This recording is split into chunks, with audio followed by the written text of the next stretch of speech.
Critters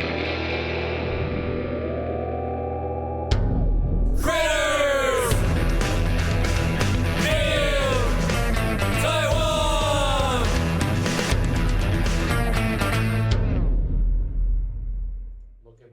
Start looking. See what happens. Looking for Looking options. for whatever. Looking for options. See what the cert flexibility. See what the universe. Roll the dice and see what the universe provides. does. Do a little rollies with the universe. Unirollies. That's the way.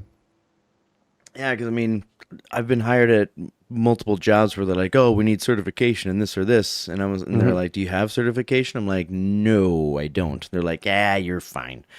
You know, but if you do, I think it puts you in front of everybody else. That's the idea. But I don't think I actually ever applied to a job that actually needed one. You know, there are schools out there like that, and I don't touch those ones because I'm not certain. But yeah, well, that's the plan. Something to look into. We'll see. Yeah. We'll see how it goes. We'll see how it goes. Well, hey, I mean, you know, other than paperwork, congratulations on finishing your course, dude. Thanks, bud. Fucking, you put that work in. You were frustrated as dick sometimes. Some days were better than others. So yeah, so we're gonna see a much more calm person these days, or coming up in the future. We'll see how it goes. We'll see how it goes. We'll see how it goes. But hey, dude, we are on the internet. Hey, are we on the internets? Cool. Welcome to Critters in Taiwan, a D&D podcast about Critical Role, where a bunch of nerdy-ass voice actors sit around and play Dungeons & Dragons. I am Ben and Gaoshang. I'm Tim and Taichung. And we're back. We're Critters in Taiwan. It's only been a week. Cool. But yeah. Oh, yeah, right. It feels like it's been a lot longer. Because you miss me so much. I know. Well, there's been a lot going on. I got a couple of things I want to say before. Okay. Number one, I think we're off next week. I think because of the Candela Obscura bullshit? No, because of American Thanksgiving. It's your fault. Oh. We Canadians, by we I mean Canadians, we Canadians celebrate Thanksgiving at the proper time in October. Not this November shit, right? This is silly. So yeah, they're taking it, and it's a way bigger holiday in the States. Like there's football traditions and there's like holidays and stuff. Nonsense. There's the parade and all that shit in New York. Awesome. Yeah. So I think we're off next week. I think, and they're doing Candela Obscura 3, which will be the pre-taped. Oh, they're all pre-taped, but whatever. They'll be doing that instead. So yeah. So that's the first thing I want to say. I think so, fairly certain. Second thing I want to say is we have a couple of comments from our last episode, number 77. Oh, please share. Intoxicated Conqueror agrees back. with us about not being able to get into Candela Obscura. She said, "Okay, I keep trying, so I'll join you in session 3 and let you know." Thumbs up. We'll try it too. I'm curious to see what Liam and Sam are going to throw at the thing. It's Abria Iyengar as the GM, which I think she'll really excel in this theme of D&D stuff. So yeah, we'll be there. The other one is an interesting little comment from the Camo Latte. I don't know who it is. I don't know who it is. I have a feeling it's a friend of yours. Okay. But they ask if you have time to revisit any Exandria one-shots or mini-series and discuss it, maybe as a podcast special, that would be great. We did that already. We did, as a part of our sequence, right? Yes. So if you go back maybe last year, some space, you'll see our little, we did like a 4-part series on EXU Calamity, and rave reviews about it. Fire. Some of the best D&D we've seen. And if you agree, you should come in and check it out. Yeah, some of the best. Go back. We had a lot to say about things, so you can agree or disagree with what we had to talk about, but we did say a lot. So it's there. Not so much a lot of the other one-shots, and I don't think we did EXU Kaimo, which was a 2-shot, I believe. But the EXU Calamity was money. So good. Yeah. But yeah. There's a very, very large parade going down the street out here, like about one big street over. I passed them on my way home from work. It's like hundreds of those, you know, the bouncy shrine things that they do, and the guys with the big heads, the bobbleheads, they dance around the ghosts. Yeah. They're doing a proper big thing. They're going down there. I can hear the music. What's the holiday we're looking at right now? No, I have no idea. It's probably not a holiday. It's probably a temple opening or something. Oh, just a rite or an opening rite or whatever. And then, if I can do my third thing, yeah, real quickly, This I didn't talk to you about this one yet either. This Atlas Persona 5 Tactica. I don't know what this game is. I don't know if you know anything about this game. Do you know anything about the game? Not much. I've just Okay. seen it and I haven't played it. Right. I watched the first. I was like, I'm gonna watch the little one shot that came out. So Liam, whenever Liam GM's a thing, I'm always kind of curious because when he did the lore of the Lorelei or the tale of the Lorelei, whatever the werewolf Song one of the shot Lorelei, was, something like that. Yeah. Song of the Lorelei. Yeah, that's right. And I love that one. He did the one shots way back when they were transitioning from C1 to C2 with the about where they were actually playing themselves and they got transferred into it. Yeah, they got younged. They got went back in time. But at the same studios, yeah. Conan O'Brien was the big bad. It's just that's some wonderful, amazing shit. I laughed my ass off. I only watched the first half. I couldn't stop watching it. He's so good. Liam is so good. Oh, you did? This current Persona 5 I watched thing. it last night. I was just sitting around and I'm like, I'm going to throw it on just to see what it's like. I'll watch 5 minutes. I ended up watching like 2 hours of it. It's so good. It's so good. Give it a shot. Okay. It just a fun little, the first like 10, 15 minutes of it are some fun D&D inception. It's really, really cool how they twist things around. Very neat. I found it interesting that the first time I heard of it was when I was going to check out this episode, and like this one was above it, and I was like, "Wait, what? I never heard of this." And the first time I heard of it was that, and then afterwards was listening to the beginning of this current episode. It really made me laugh. It really made me laugh. It was really clever. They have a newbie at the table, somebody who has never played D&D before, never. So it's like it was really, really. Listen, it's awkward and it's cringy, and they're all helping this person through and trying to figure things out. It really, really was wonderful. I really loved all of it. It was so good. Very real. It's like having Ashley at the table. Hey, We know you're watching, Ash. We love you. Oh, it's not going to be the worst thing that we say about Ashley tonight. Oh boy, foreshadowing, folks. Hey, on that note, yeah. Let's talk about jump C3, episode number 78, Fractures. Fractures. Yep, that's on the nose. They're so on the nose these days. Oh, yeah. I say that like almost every time. In all honesty, this episode should have been called Reverse Bard's Lament. Reverse Bard's Lament. That's I kept thinking that the whole time. I'm like, this is just Scanlan screaming at the group and fucking off in reverse. Yeah. This is the entire group screaming at Ashton the whole time. And I'm like, this is... Anyway, before we get into that. Plenty to get into there, yeah. I can't decide which one of these I want to say first. Because it's all topical on that in particular. I have a quick little thing I'd like to say, and because it's probably going to be a running theme, so it probably won't be the first time I say it. But if I can just say, it's really, really, I kept going through this. I hate this. I love this. I hate this. I love this. I like it when they did that. I hate it when they did this. But I kept having these contradictory opinions and thoughts, and they don't. It's like, I just want to say, it's in this genre, in this game, in this C3. In all of Critical Role, really in all of D&D. I think it's just a product of D&D. You can hold multiple contradictory opinions at the same time.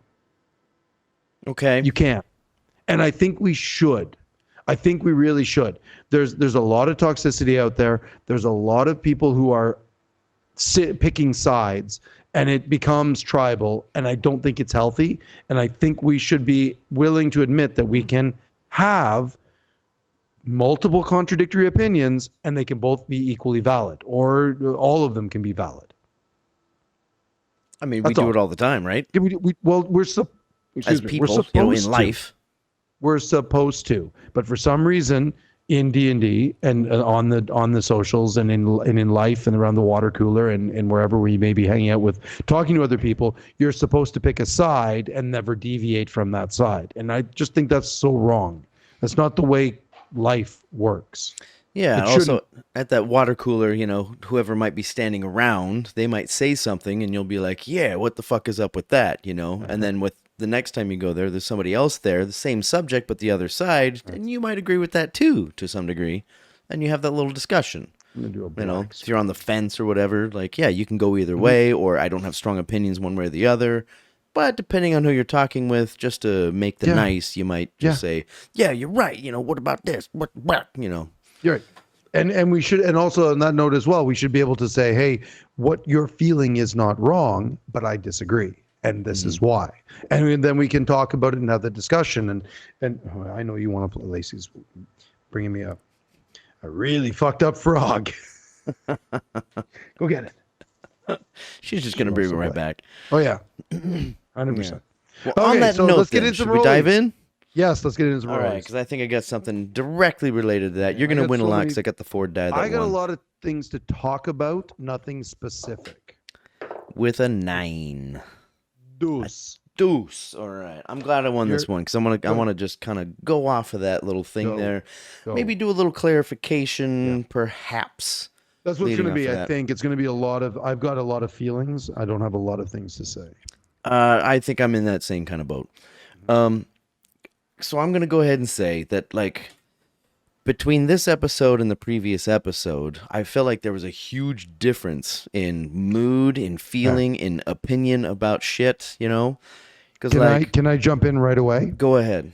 There is a rumor, unconfirmed, but it seems to be that people that have sharper eyes than I do, and myself, that have noticed, and they put things together. I read a whole thing about this on Twitter, I think, or Reddit, I forget where. But it appears as though, and you can confirm this or not, I can confirm or unconfirm, whatever. Episode 77 was filmed before Echoes of the Solstice in London, and 78 was recorded after. Oh, so they had plenty of time to sit around and chat in first class. And that might be why there is such a gap between the flow of these two episodes. Yeah, that makes sense. You know, I mean, because there is time between, even if it was just the 1 week, sure. Yep. Apparently, like the haircut thing or the facial hair, and there's like a bunch of things, like people were like putting things together, and they're like, no, if you look at this, then they were recorded beforehand and recorded after. You can see the difference between them. So, and it makes sense because there's a fucking massive whiplash that happens in this episode, and it's rough. That I really didn't expect. Nope, I don't think any of us did. But sorry, go ahead. I didn't mean to interrupt. Just maybe that puts things into a bit more context for us. Yeah, perhaps. Like in the last episode, yes, I do understand that they were by themselves up there in that kind of protected little area, and it was Ashton's idea to just bring a couple of people up there. Yes. Sure, I understand that. Mm-hmm. But I wasn't watching people's reactions at the table because, you know, I had it on my phone, on my balcony, or when I was taking my walks or on my cycles. So I wasn't seeing what other people are doing. I'm just listening to what's happening. And yes, I also was like, didn't that fucking tree say don't do this because it's just going to destroy you or whatever? No, it never said that. It said that it's a bad idea.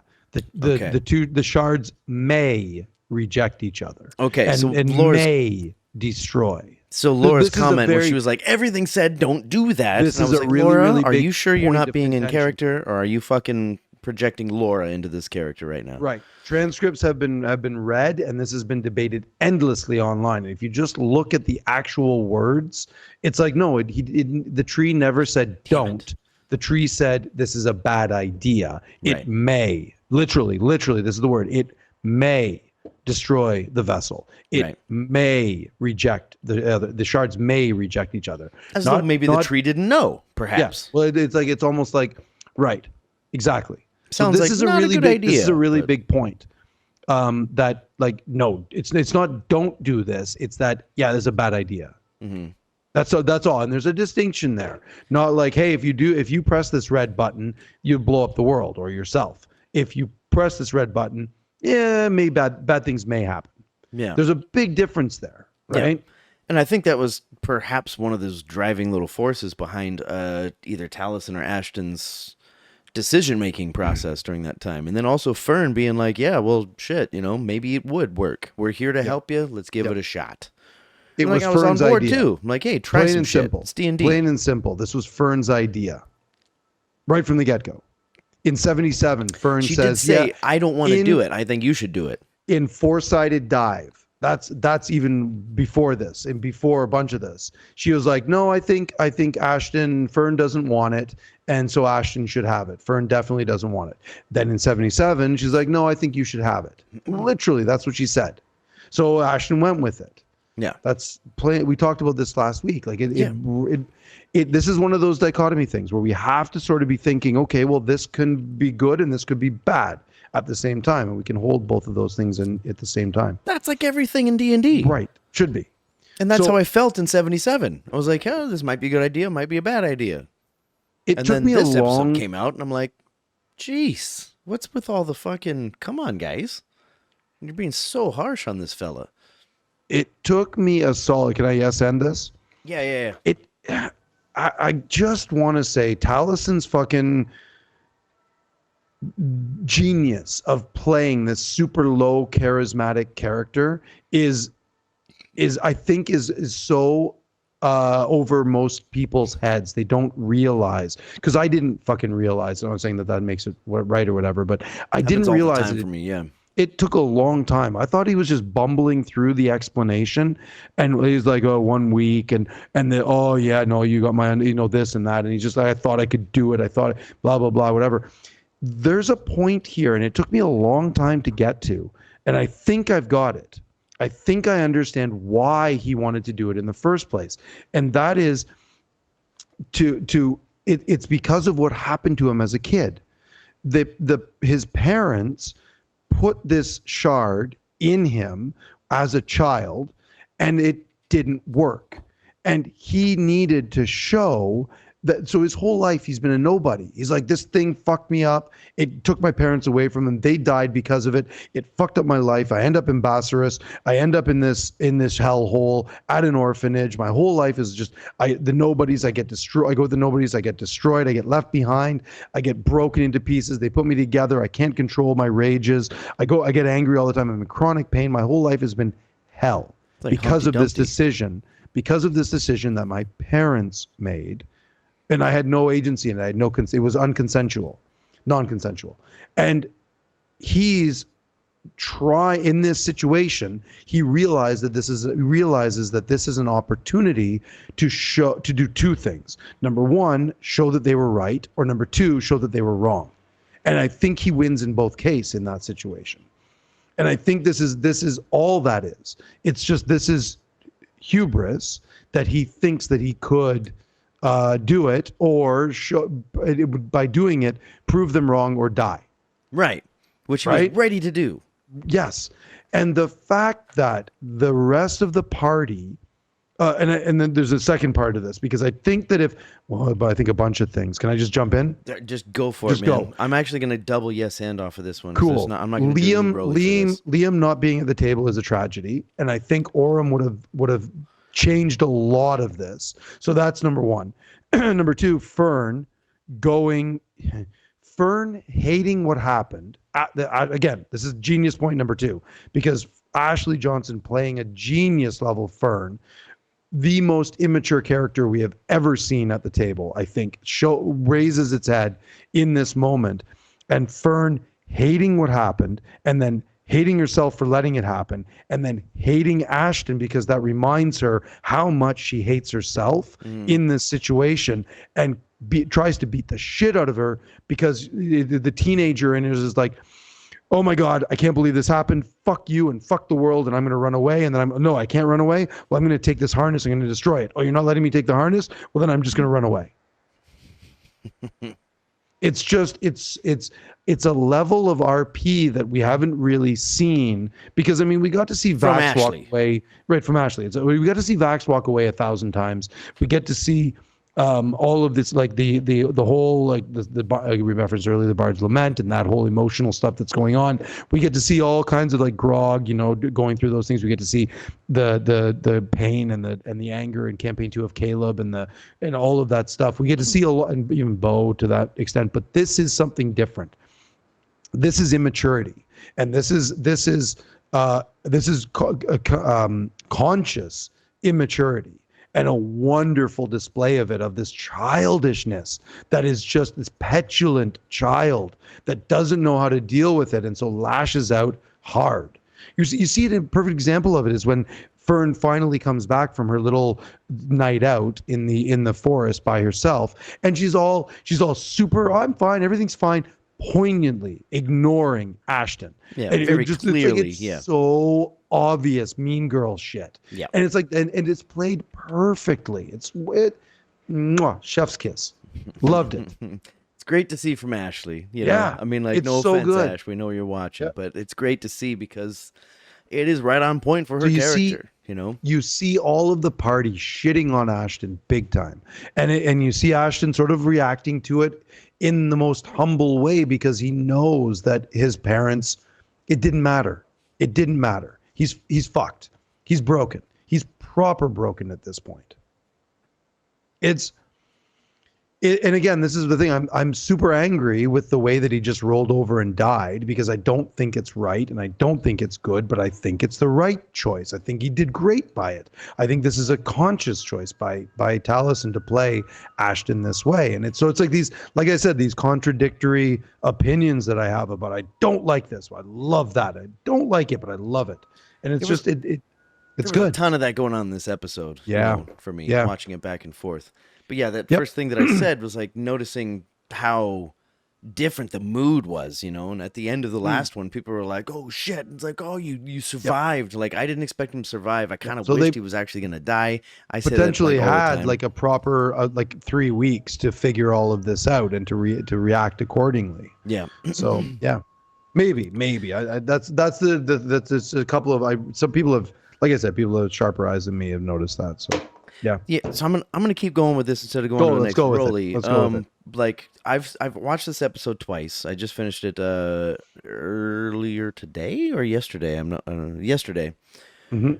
When I was walking home, and I was like, and I had the same opinion both times. Like, what the fuck is Ashton talking about for that first 40 minutes of when he Right. was asking? He was That's just what it is. waffling. It's- He was saying this, Right.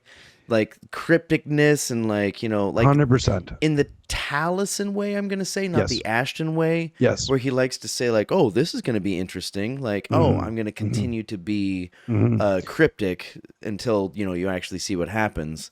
But now was one of those times where you'd be like, "No, dude, you need to spill the beans. You got to spill the tea. You got to tell us what the fuck you were thinking." I think he tried And for about but I 30, think 40 minutes, he was just Yes. like, "Well, there's but this, again, there's like this. going back to what I said earlier, it's because I want to hold on. Yeah, I want to blame somebody else. I want to feel like I lost something, but then like it's not. I don't put the blame on it. It was like, what the hell are you talking about, dude? totally. Like not one moment in that whole pontification, the waffling sequence that he was doing when everybody different was asking, it was like, do you like people? Is there anything that this does? Like, why are you doing this? Like, what is your FCG purpose so of mean. this? And I got no answers in the whole like 45 minutes. I'm sitting there Nothing. like, say something Yep. forever. Explain yourself. Why Yeah. did you do it? And Right. nothing came out. Yep. Yeah. It's Taliesin playing the character. I mean, it kind of works with the character, but it also kind of feels like he doesn't really know what to say as an actor at the table. I don't think so. I think that's what I thought initially too, and I've sort of been trying to figure that out all weekend. And I think it was a choice. I think it's exactly what I think is like. Okay, there's a couple of things happening. He genuinely thought that Matt would want him to do this. He says at the table. I agree. Yeah. He says at the table in 77, he's like, you knew that I was going to do this. And Matt's like, I did not. And I'm like, okay, well, that's both of you are wrong at that point because Matt definitely was sending signals that Taliesin should do it. And the fact that Matt didn't pick up on that is that's messed up. Like they both should have realized both ways. Yeah, this is a problem. And that leads to the bigger problem in 78, which we can talk about in a minute if we want to. Or I can talk about it right now. Are we gonna just keep yes-anding? I mean, I've Sure. only got a couple points here. Let's do a rollie then. I'm gonna do a rollie. All right. Yeah, let's do a rollie. Because I really want to talk about this. All right. Well, you'll probably win because my Ford die won, like I keep saying. 6. Another 9. Fuck. I thought it was a 9. It's a 6. Yeah. Well, shit. Well, we'll hold that thought then, I guess. It's right here, right in front of me. Oh man, the other two I have here are just kind of. I want to stay on this topic, but the other two I have here are not on topic. They did to him when he was a child. That's what I've got written down here. It's Yeah. He's trying to compensate for what happened to him as a kid. That's plain and simple. That's all it is. And he doesn't know how to express that because it's childhood trauma. Because he has a fucking charisma of 6. And that, yeah. Yeah. No, it's not 6. It's like, but it's like low. 8, right? It's real low. Yeah. It's like, Yeah, it's it might as below well average. be 6. Doesn't matter. Yeah. Playing a low charismatic character is hard. Playing a high charismatic character is hard too. It's not the easiest thing for people to do. No. It's really easy to play low stats for almost everything else. Charisma is the hardest because not everybody is Brad Pitt and not everybody is who's a super low Danny DeVito. Sorry, Danny. I couldn't think of anybody else. He knows it. He actually has a really high charisma. He's just an ugly motherfucker. Yeah. I'm trying to Nick Nolte. No, who's like a really uncharismatic? Donald Trump. No, Donald Trump has high charisma. It's kind of hard to pick those out. Yeah. Somebody super repulsive. I don't think anybody famous is like really that. Mitch McConnell. There we go. That's a good one. Yeah. I'll go with super that. low charisma. When I hear him talk or see his face, I just want to punch it. He's a terrible person. Who's that other chick that was on the political chick that nobody likes that was on that fucking roast of like Rob Lowe or something like that? Marjorie Taylor Greene? No. Was that her? I don't know. I'm not sure if that name's the right one. It could be. There's a ton of Americans out there. I remember Pete Davidson was like, "Why the fuck are you here?" Like off Oh. mic, he was just sitting in the dais, like, "What the fuck are you doing here? Like, this is fucking comedians, and you're here." No idea. Who knows? No. I don't want to stray away from this subject Yeah, because sorry. I don't have these last two I run here. You want to go unconventional and roll Go. advantage? Oh, okay. I want you to win this one because I want to keep it going. Because my dice have been amazing today. And I got a 7. I got a 13. Okay, there we Okay. go. Ben wins. All right. Because I can Sure. definitely yes and off to your next one, and I want to keep this thing It's- going because I don't want to change the subject right now. Perfectly applicable because we witnessed probably the worst retcon we've seen of campaign 1, 2, 3. The worst wet retcon. Retcon. There's been a couple. Please explain. There's been a couple of wow, okay, it's pretty obvious, man. The whiplash in this episode, 45 minutes into it, Ashton succeeds at the 10 rolls last week in 77, and then what happens? He coughs up the shard, -2 to con, to his Constitution score, and a permanent -2, Yeah. and the shard is still out there. He doesn't get anything. Yeah. He said there's a benefit, but we don't know what it is yet. We don't know what it is, but that doesn't matter. It's the fact, like, why do it in the first place? Why do these 10 rolls in the first place if you're just going to retcon it anyway? So I mean, like, it's again. I'm not like, following. I'm just gonna say this is one of my examples of having multiple different opinions and they're all valid. Matt shouldn't have done this. He should not have retconned it. There should have been other ways to do it than coughing up the shard. There's a multitude of ways right off the top of my head.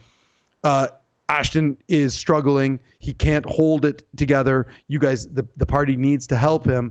It's coming out. It's got to come out. He's suffering. He's falling apart. He's cracking. He can't do any of his powers anymore. Everything is the shards are opposed. So the party has to help him pull it out. They're just off the top of my head. That's one way it could have been done. So a lot better. Retcon is that the shard's not in him anymore. Yes, I'm yes. unclear what the retcon is.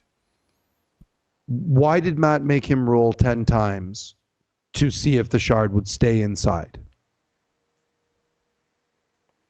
He made him roll. He made him roll 10 con saves. A full round, yeah. A right? full round, full yes, minute, right? yes, Yeah, a full minute. Every round he had to make a con save, and the scale we talked about this last week. The scale was started at 10, went to 15, absurdly low. Absurdly for something, low, yes. absurdly low for something that was warned may destroy you. Which we talked about in the last episode. We did. So why do that? Why do it? Because if you succeed, you get both shards. Right? And that would, according to the tree, perhaps fuck him up. Clearly. No, I think the point is that If you fail any of those, you die permanently, gone. And he did. He died permanently. And the ring of temporal salvation saves him. So if you're going to go through all of those steps, why in this one cough up the shard and then no longer get that power and in fact get a -2 with no boon whatsoever readily available? We don't know yet, but I have theories about that one as well because we get a little hint later on. But I don't think that means what we think it means. I think here's my theory. I think in between episodes, the way Taliesin reacts to that -2 to his con permanently because he coughs up part of himself, he reacts to it. They had a conversation, a long conversation. They went through everything. He just takes it. Matt didn't want it to happen, so they had a conversation about what happens going forward, and they made a compromise of some kind, or they because they trust each other, and they had this whatever. Because Taliesin didn't argue about it. He had a big grin on his face. He was like, "Yeah, this is okay. Click, done." And everybody else at the table freaks out, rightfully so. Chat fucking lost their mind. -2 to a barbarian's con is huge. It's hit points and AC. It's a very, very big deal. So like strength and con are the barbarians' 2 stats. That's what they need. Yeah. So taking one away, it's bad. It's real bad. So mechanically it's not good for Ashton. So it's a retcon. And it's a very, very awkward one. That being said, Taliesin was okay with it. So it's clearly been discussed and talked about, and it will be okay going forward. Okay. That's my point. I see what you're saying. Matthew also does say, he says this, but you're not fucking dead, And I was like, but we can talk about that because so low at the 4-sided dive, he literally says, he's like, yeah, they're you did what does he say? With it's something like it's action. He has a quote about action and inaction.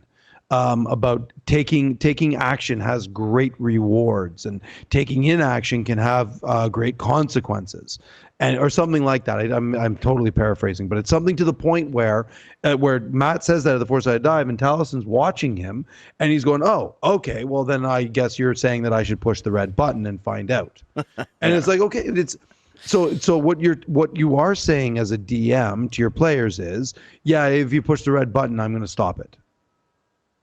I'm not going to let you have that reward, even though you rolled well for those things, and I put the DC too low, so it was very easy for you to be successful. It's just everything about it is screamed at me this is a DM putting the party on rails and getting upset when they veer off.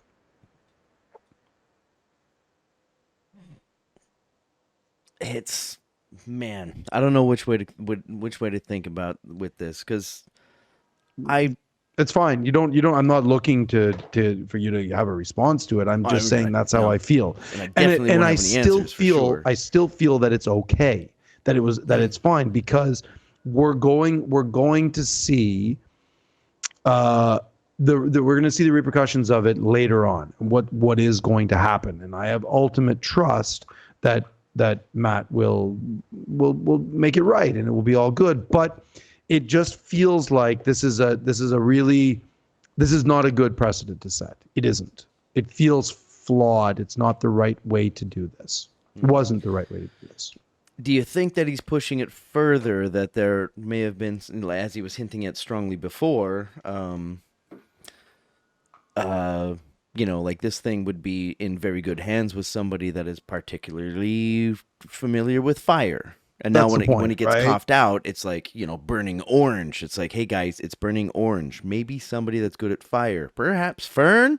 Right. So but that's the rails, right? Like you got to stay on the rails, man. You guys, Bell's Hells, you got to stay on the rails. This is the rails. You got to stay on the rails. Don't veer off. No. There's no switch track here. Nope. Stay on the rails. Mm-hmm. That's my point, is that this is off-brand and it's not okay. This is the Matt that's constantly said, "Oh yeah, I love it when the players come up with weird and new, interesting ways to constantly surprise me." Oh, by the way, you're not allowed to do that. Like Yeah. it's a whoop. It's a real quick 180, and it's Kinda not. It's yeah. It's doesn't not. agree. It's not. Yeah. It's not good. I don't like it. But I am okay with it, and I think it's okay because again, for reasons, right? We're gonna Like find when out. that one parent says, "Yeah, you can have an otter pop," but the other one says, "No, you can't." And then, but that person is the same parent, which is Matthew, and he's Precisely. like, "Yeah, I said this, but I don't want Precisely. this." Precisely. Yeah, it's the same thing. It's like here's the parents. Yeah, it's yeah, 1,000 different examples of it. I mean, this episode, I'm just gonna continue on with this if you don't mind. Yeah, go. It's like this is a big subject, and I don't have any more points written about it. I just figured it would be a discussion based situation. The whole episode, I mean, like with Allura in there, she was saying like, okay, we were gonna help you get to the moon, but Yeah. you want to go to the fucking Fey realm right now? Like, what Yeah. the hell is going on? Right, and then she says, and that's precisely what it looks like you might need now. Yeah, you so might there need that right is- now. But guys, the whole reation we wanted to send you up there is because we Yes. don't know how much We don't time know. we have. Right. And going to the Right. Fey realm is fucking dude. Right. You don't the Fey realm and what's the other one with the weird time shit? Is it just the Fey, or is it also? As far as I know, yeah, Or is it also Yep. the Shadow I Realm. think it's just the Fey, right? It's just the Fey realm, yeah. Yeah, but last time As far they as we were- know, I mean, it's what historically, yeah, sure. Oh, okay, thank you. Yeah. So like, yeah, all right. But then they also were like, no, Nana Mori can make it, just like last time can make it no time. Yeah, and I pass. think right, and she does, right? She snaps her fingers, and it's like As far as everything we know slows so right far. down. Yeah, we don't know, but yeah, cool. they It's still gonna have be a it's fucking gonna, scavenger hunt they're gonna do. Like, it's gonna be bond. hilarious.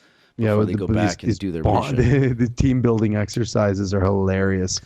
Yeah, it's gonna be weird. It's gonna be awkward Frosh Week bullshit. It's gonna be fun. I'm a little frustrated with it because I'm like, dude, I thought they were gonna launch up to the moon. I didn't expect so much emotion. Did you and so much see Marisha's shirt? cloudiness. Marisha was wearing a onion T-shirt with the astronauts walking on the moon. It really man walks on moon. What the fuck? It's a pretty funny T-shirt, and I'm like, yeah, there it is. Like you were ready for this, and it's not going to happen for a while because stuff always happens, and I think this is. It's D&D because that's how D&D works. DMs never know, but this one felt a little bit different. A lot of this wasn't right. Yeah, There's a lot of drama going on. I got a big point here, so I'd like to do a rollies. Are we ready for it? Or you real want quick. yours? So this Go. one had a doom and gloom over it that I really didn't expect after the last episode, right? Yeah, really. Going into it, I Liam not being at the table. I wasn't really expecting so much time to be spent on like, Yeah. hey, you fucked up. And he's like, yeah, I fucked up. And like that whole 45 minutes where he didn't explain anything. And it's like, come on, man. Like, Yeah. I'm taking a walk here. This is 75% of my walk home and I got no information. I was a little upset, Yeah, you know. because he doesn't have any information. That's the problem. Well, he's the got problem. his feelings that he couldn't even Right. explain. You Right. know? But like, hey, that's the charisma of less than Yeah. 10 that he has. Yes. I guess. Yes. You know, so I can make my peace with that. But I Yeah. want, as a viewer, as a big fan, I want some information. You know. Yeah, well, listen, why we didn't get any information about why Fern feels the way she. Why the fuck did Fern? Fern was all like, "Yeah, I'll help you. I'll make sure you don't die," and then kicks him in the face and beats him with a hammer, and then tells him to fuck off and runs away. Like, why did she do all of that? We didn't get any explanation why Laudner tantrum, feels yeah. that this was a huge betrayal. Why does she feel like that? Why does Chetney want Ashton to leave? No, you should leave and don't come back. Like, why say that? So there's a lot of why are they all feeling this way? Why did FCG, who is self-admittedly Ashton's best friend, why did he turn on Ashton so much? Why is like, I don't think you're doing this for me. It sure doesn't look like it. You're not doing this for me. Why? I liked those would you questions. I liked those questions. Yeah, Sam channeling through FCG. I liked those questions. Like, Sure, do you so like why? that? Like, what are you actually trying to do? Right. And But he it's- said, but like, it's you're power mean. hungry, not looking out for anybody because Right. you don't care about anybody. I'm like, this is good stuff right here. This really is good helping. stuff. But why? But he's like, you don't care about anybody. You don't care about anybody. I'm like, wait a minute. There's been multiple times when Ashton has rescued FCG. When the group was he's helped him multiple times. He's truly shown. Ashton has truly shown that he cares about FCG. Truly has. Cares about him a lot. And loves him. He's like, you're the best of us. Don't do that. You're the one. He cares about him, respects him, loves him. To a point, I suppose, right? But like anybody does. But so why does FCG turn on him like that? There's a lot of whys in this episode. It's a lot of choices, a lot of things about issues about control. That's a bit of harsh terminology, I think, because he was just please clarify. You don't think the entire party turned on Ashton on this one? Well, yeah, I do, but Oren was the worst, by the way. The worst. The Oren didn't say a word. Sitting quietly in the corner judging. That's the worst. That's some shady shit. With that high perception he's got, just didn't say a damn word. He was just over there exercising the whole time. Mm-hmm. He probably has some shit to say next time he sees him. I'm sure he will. But he likes to stew, be quiet, and then form his thoughts, and then give the full sentence. So you don't think the entire party turned on Ashton? No, I do, but I just didn't. Between the last episode and this one, I agree more with the previous episode, like where these attitudes were not so fucking negative. They didn't come. They all, to a varying degree of each character's reaction, were unprecedented. They just came out of nowhere, and that's frustrating, right? Yeah, felt frustrating to me. I was like, what? I wasn't ready for this. Yeah.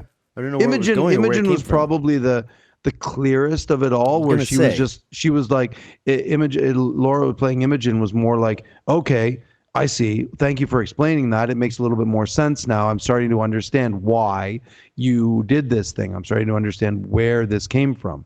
That she was very sort of more accepting about it and upset, but more understanding of things. Whereas the rest of them were just like, not cool, especially Fern, man, because again, going back to this, it was Fern's fucking idea to do this. She's like, I don't want it. I think you should take it.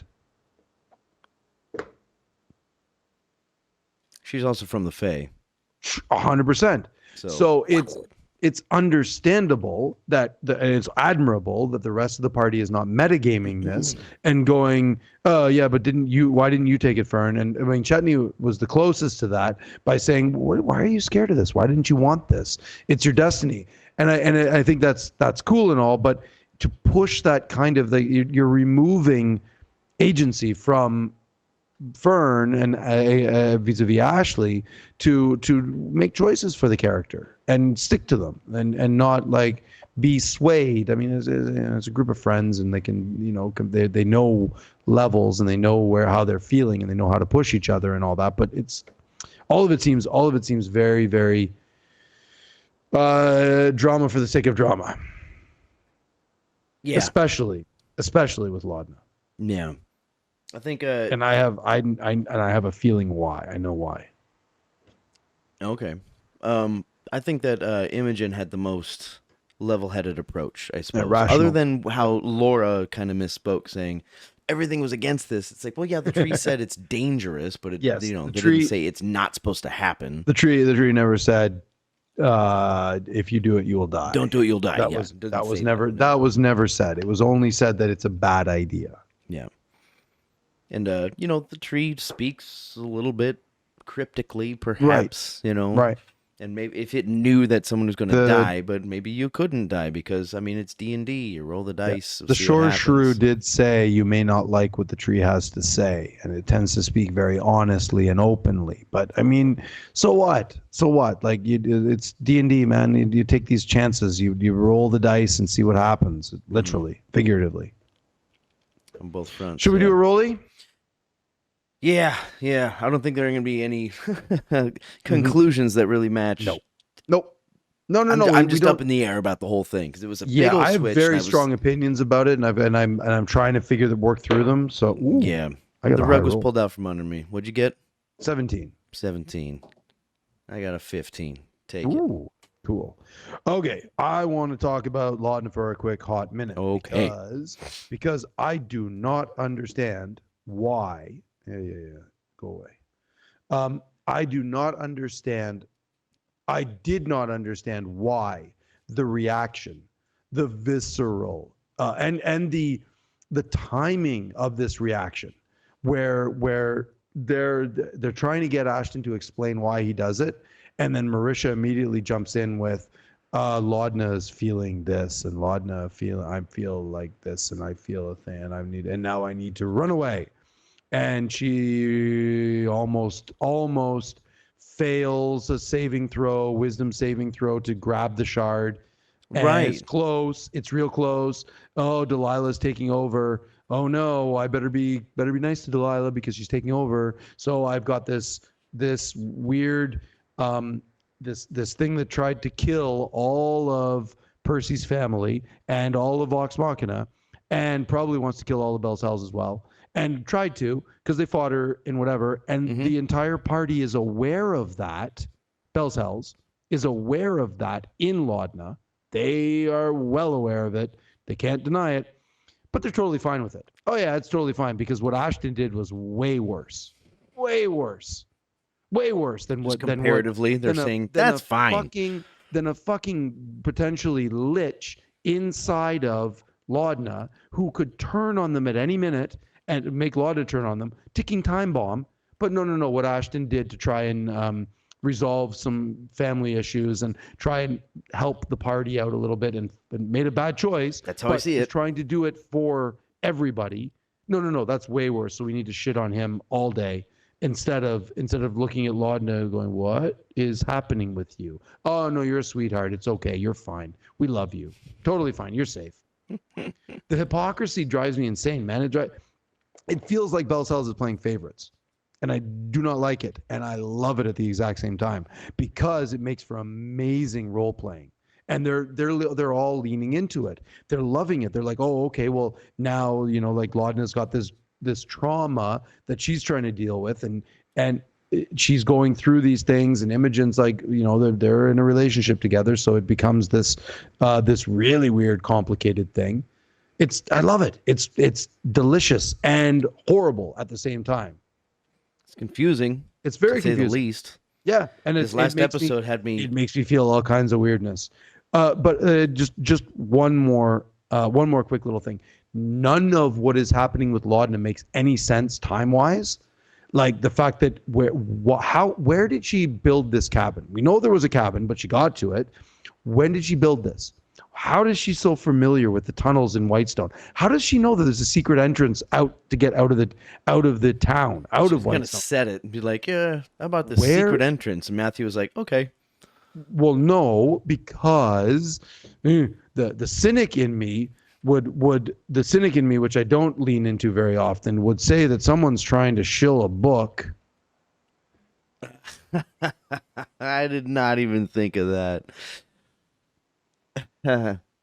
Oh, dude, man, I wonder if that gives, 100%. It's in the book. It's all in the book, and they need to sell a book. And this brings out the cynic in me would say, I would never say this, but the cynic in me would say that a lot of these decisions that they're making in Critical Role these days have to do with rule book sales and novel sales and combat during episodes, so that Ashton can't have both shards because we have a new core rule book to sell in a couple of years. Oh yeah, no, you have to go to the Shattered Teeth and do these things, talk to the tree because that's in the new book, and you have to go to this place and go to there, and then there's going to be this happen. You will find that in the new core rule book that we're going to be selling in the upcoming years. But Ben would never say this. I would never say that, but the cynic in me definitely might. I'm just saying, man, there's a shitty side to this that I don't like leaning into, but I'm leaning into it because it's. Yeah, well, we don't talk about it much, but it hasn't been so obvious. This one bugs me a little bit because the timeline for her knowing where these places are and how she knows them, how she's so familiar. There's a chance that it's the memories of Delilah being so familiar with this place are leaching into Laudna's brain and they're filling her with the idea, but I don't think so because that's a little bit too complicated for this. It's just it's probably not the way. It's probably has to do with everything that's in the book. There's probably a gap because Vox Machina comes in and chops her off or they see her on the tree. There's a few days that go by before they finally cut them off the sun tree and they rid the castle of Delilah and Silas, and then they take over, and Cassandra goes in and cleans the castle out, and Vox Machina leaves and carries on with their journey. Go back to Iman, and that's when the Chroma Conclave stuff happens. And then they come back to Whitestone, and Cassandra still hasn't cleaned the city up yet, even when they flee out of Iman back to Whitestone, which we're going to see in Legend of Vox Machina the next season 3. And but there's still gaps there where how is Laudna familiar with the tunnels and the secret entrance, and when did she build the cabin to build Pate, and where is all when did all this, that time this is frame in the book. This is in the book. Because we got Matilda and then Laudna. Right. Laudna was clearly after she hurt her Matilda's body was on the tree with her ears all changed to make her look elven. That's right. And then that time frame doesn't really work out because they killed the people. They're not rotting corpses. Yep. They are like dead people. So a week max, right? So she got really familiar with these undertunnels in a week. Also had this shack out in the woods, or it was in the woods, right? Yes. And it's not far. Like she said, they only said it was it wasn't that far outside of the town. Close to the edge of the wood, right? Yeah. But maybe and then down, she even down says, the line a bit, but... Marisha even says Laudna is amazed at how thin the woods are now. They've thinned out a lot, and residential expansion, right? Right. Well, or just they've come out and they've cleared the woods a little bit. Yeah. So and there is down. There's a lot of temporal stuff that doesn't quite match up. It doesn't match for what we know. So there's going to be it'll be interesting to find out. I am definitely going to go get that book when it comes out because I want to know. And there's a reason, right? There's a reason. We're asking these questions about betrayal, and that's the word that Marisha keeps bringing up through Laudna is the betrayal. Did Ashton betrayed us? Did Fern betray us? Did they betray us? Imogen, did they betray? She says betray or betrayed or betrayal, variations of that word. I lost count. I was keeping track, but it just over and over and over again. So I have a feeling that's going to be a big theme in this new book. No, because she read it. What doesn't break? Well, I think they just wrote it. I think that it's fresh on her mind because they've just whoever wrote it just wrote it, and obviously getting a lot of input from Matt and Marisha both on what happened, and that's part of the reason why we haven't seen a lot of this backstory because they've written a book about it they want you to buy. There's a reason why we don't know about Chetney's backstory that much because there's a book they want us to buy. There's a reason we don't know that much about Ashton's backstory. We know bits and pieces of it. We don't know all of it because there's a book they want us to buy. I mean, that's cynic Ben saying those things. That's not Ben. There's another account he just opened up. Not him, the cynic inside him. It's @cynic Ben Greenspoon. Follow him on the socials. Yes. He'll say all this stuff. Yeah, I don't mean to be that negative because I fucking love this show and I love these 2 episodes. I thought they were as real as it gets. Finally, we get some meaty RP to dig into, and it's driving me insane if you can't tell. Because I love it. I love it so much and I hate it so much. It's beautiful. Yeah, I'm on both sides. It was a good episode, but... I kept thinking this over and over and over again. I'm I'm so passionate about this. I love it, and it gets me so riled up. And that's good D&D. That's what good D&D should do. I kind of feel like when you shoot a movie and you have to edit it, right? And you have to be we have to hit the hour 20 mark or whatever. I can't believe we have to take this scene out, man. But we have to take this whole thing out, this whole part out. There's a reason why the Snyder cuts do so well in the DC universe. People watch the Justice League as an 8-hour Snyder cut or something like that. The movie was 2 hours and there's an 8 hour. It's he cut out so much when he puts it back in. You get to watch it all. It's sure. Yeah, I feel like at the end of this campaign, whenever that might be, this episode could just be easily lifted out. It's he tried this, he fucked up, and they went straight to the moon.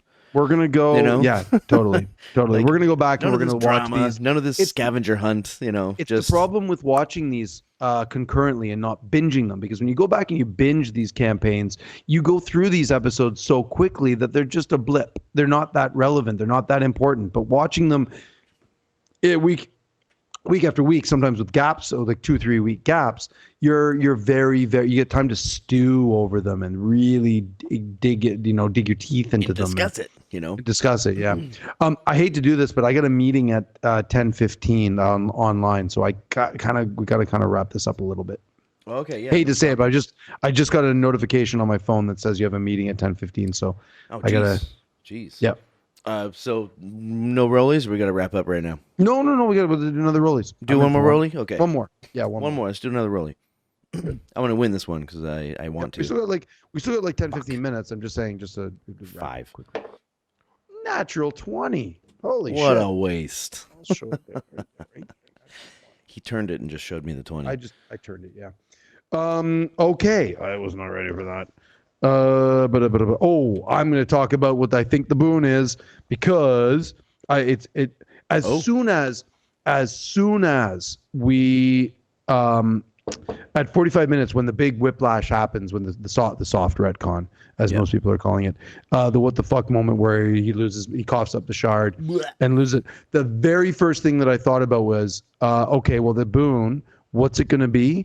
And I started thinking about it. And I'm like, right, he's gonna maybe the earth, it's gonna be, and I don't think it's actually gonna be a boon. What I think it might be is something like the earth shard that it was put into him as a child is going to, like vestiges, it's going to awaken.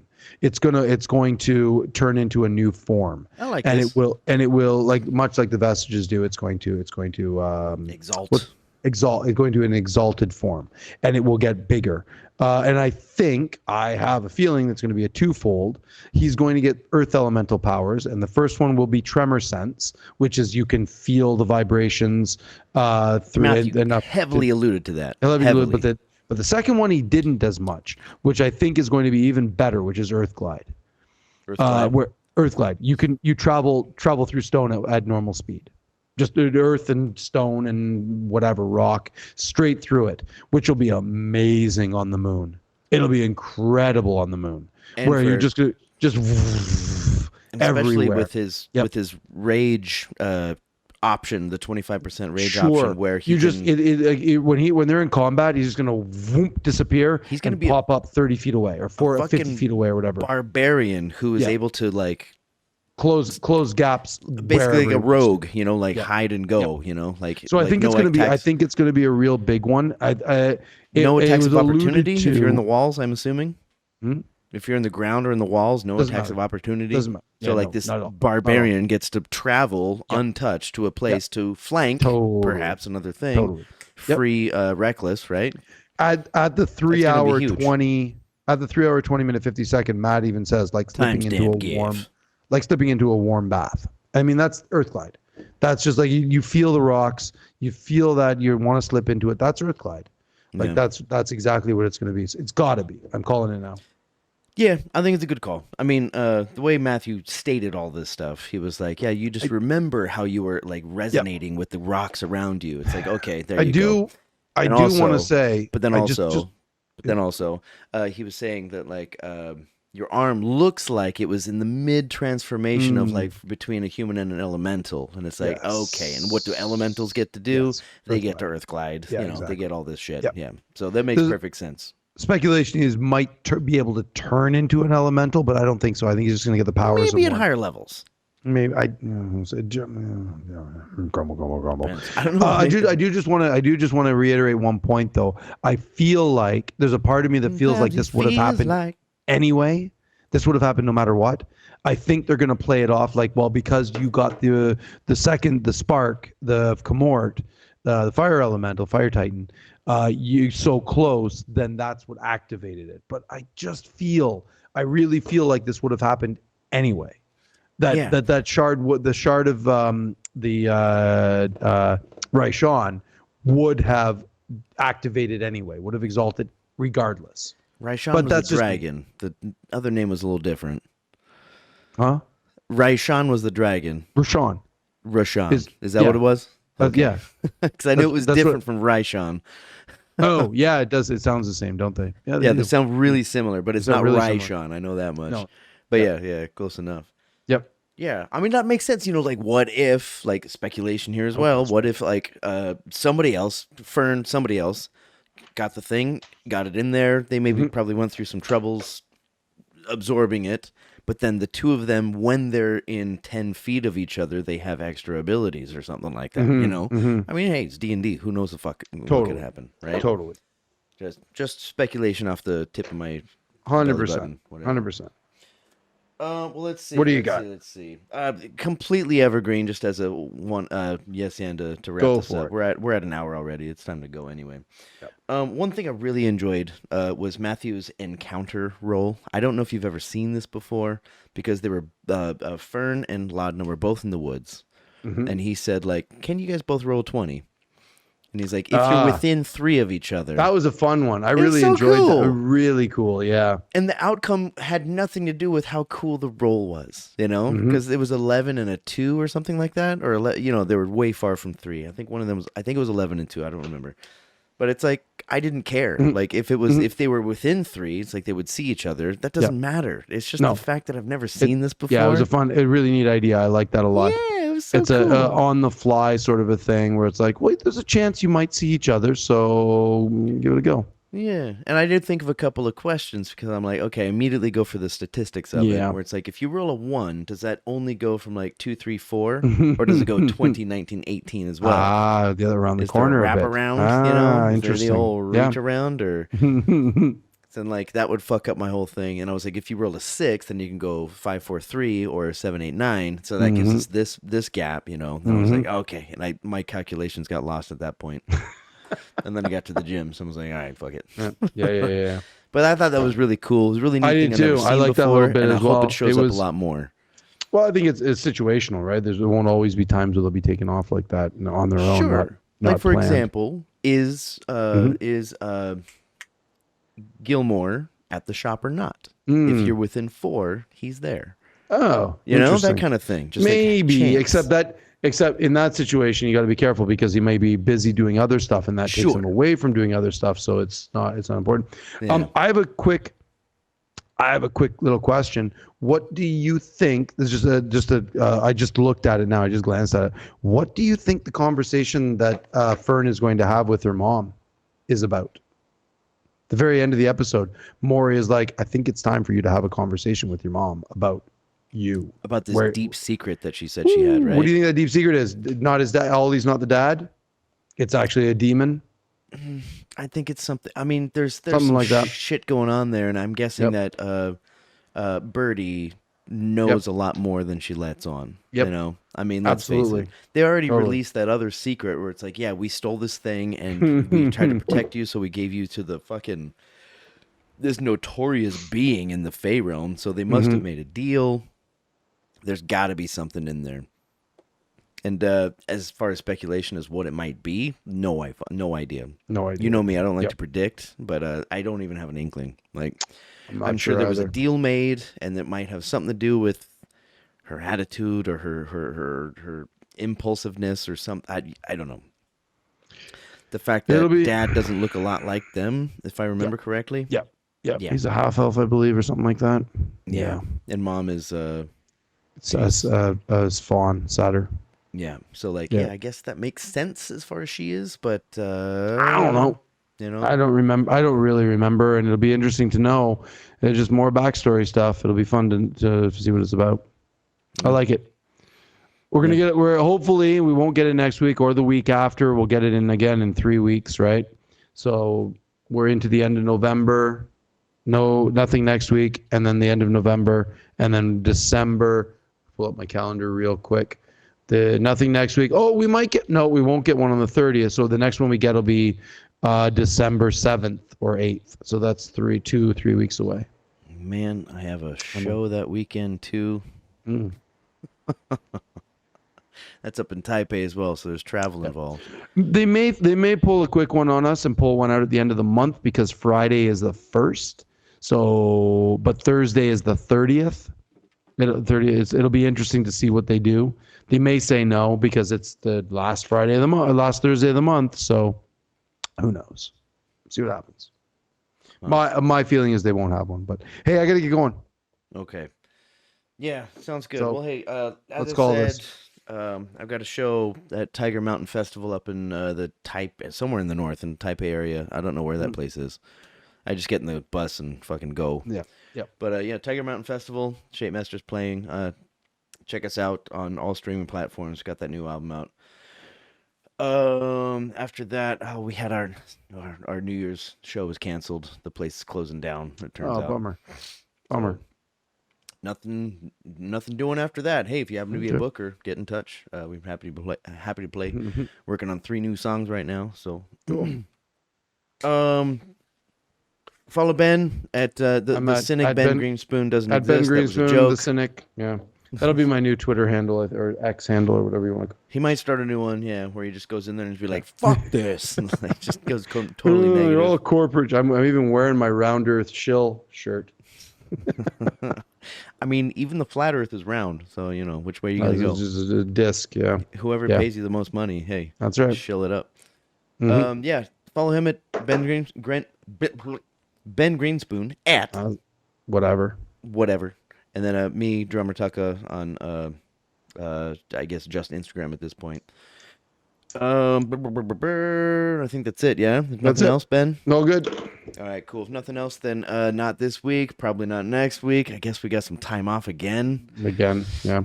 Next time we get another episode, we'll be right back We'll be here. back. Same Yep. content, and please get in touch with Please us down there if you have anything Be part to of the say. conversation. Yeah. We'll at you. Yeah, absolutely. We'll give you a mention. We'll talk about whatever it is you want to talk about, or direct you in the right direction to listen to what we have to say about EXU Calamity in particular. Those were huge. Yeah, they were fun. And if nothing else, don't forget to love each other. And is it finally some Friday yet? Jeez. Not yet. We'll be here. Don't worry. Peace, y'all. Well, don't be offensive with the, Oh yeah, it's this way, right? Yeah, it's this way. There you go. Right.